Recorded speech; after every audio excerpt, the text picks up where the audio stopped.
মধ্যপ্রাচ্যের যুদ্ধের আবহে সংকট ঠেকাতে মোদী সরকারের বড় পদক্ষেপ। রাজ্যগুলির জন্য অতিরিক্ত কেরোসিন বরাদ্দ কেন্দ্রের।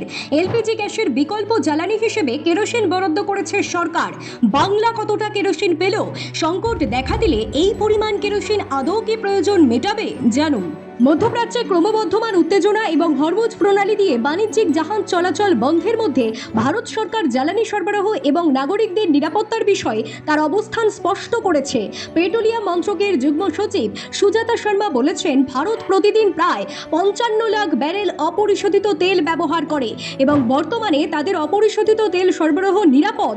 ভারত বিশ্বের চতুর্থ বৃহত্তম পরিশোধক দেশ এবং দেশীয় অপরিশোধিত তেল উৎপাদন প্রায় 28% পৌঁছেছে।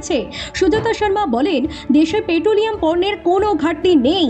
এলপিজি চাহিদার প্রায় 60% আমদানির মাধ্যমে পূরণ করা হয়, তবে বর্তমানে সরবরাহ সম্পূর্ণ স্বাভাবিক। রাজ্যগুলিকে বাণিজ্যিক গ্যাস সিলিন্ডার এবং 40,000 কিলোলিটার কেরোসিন সরবরাহ করা হবে এবং কয়লার সরবরাহ বৃদ্ধি করা হবে।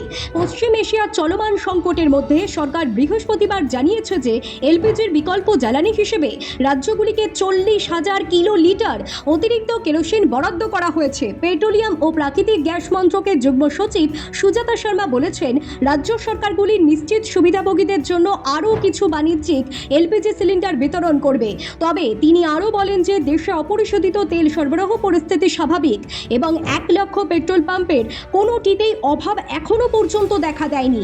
সরকার জ্বালানি নিরাপত্তা এবং জ্বালানি সরবরাহ নিশ্চিত করার জন্য নিরলসভাবে কাজ করছে। মধ্যপ্রাচ্যে চলতে থাকা সংঘাতের প্রভাব এবার সরাসরি এসে পড়েছে ভারতে, বিশেষ করে বাংলার সাধারণ মানুষের দৈনন্দিন জীবনে।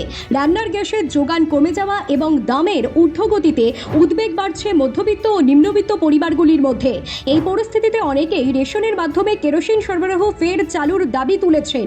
তাদের মতে, কেরোসিন পাওয়া গেলে অন্তত স্টোভ জ্বালিয়ে রান্নার কাজ চালিয়ে নেওয়া সম্ভব হবে। এই প্রসঙ্গে অল ইন্ডিয়া ফেয়ার প্রাইস সব ডিলার্স ফেডারেশনের সাধারণ সম্পাদক বিশ্বম্ভর বসু জানিয়েছেন, পরিস্থিতি সামাল দিতে প্রধানমন্ত্রী নরেন্দ্র মোদীর কাছে চিঠি পাঠানো হয়েছে। সংগঠনের পাঠানো চিঠিতে উল্লেখ করা হয়েছে, মধ্যপ্রাচ্যে চলা উপসাগরীয় সংঘাত দীর্ঘদিন ধরে ভারতের অর্থনীতিতে প্রভাব ফেলছে। এর প্রভাব শেয়ার বাজার এবং ডলারের তুলনায় টাকার মূল্যের ওঠানামাতেও স্পষ্ট। তবে একই সঙ্গে কেন্দ্রীয় সরকারের কূটনৈতিক অবস্থান এবং বিদেশ নীতির প্রশংসাও করা হয়েছে চিঠিতে। এদিকে বর্তমান পরিস্থিতিতে গোটা দেশে 40,000 কিলোলিটার কেরোসিন সরবরাহ করবে ভারত সরকার। এর মধ্যে বাংলায় 4,164 কিলোলিটার কেরোসিন তেল পাঠানো হচ্ছে কেন্দ্র সরকারের তরফ থেকে। Bureau report, talk to time.